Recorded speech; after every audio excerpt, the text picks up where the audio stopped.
Welcome to the survey form module in the Student Information System. To create a new survey form, begin by entering basic information such as the form title and a brief description to explain its purpose.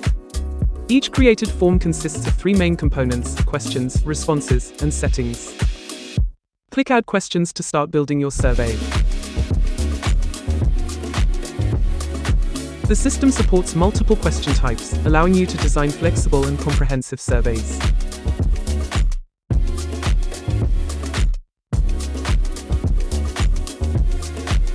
After creating surveys, you can view a list of all forms you have created in one centralized area. From the list, click View Details to see the selected form's information, including its structure and the list of questions. If you need to modify the survey, click Form Builder to edit and fine-tune the form content. You can also click Duplicate to create a copy of an existing form for reuse. To review participant submissions, select View Responses to see all collected responses.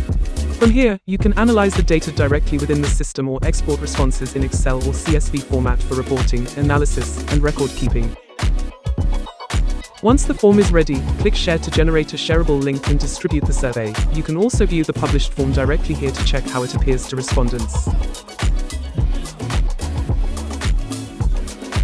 Thank you for watching, and we wish you a successful learning experience.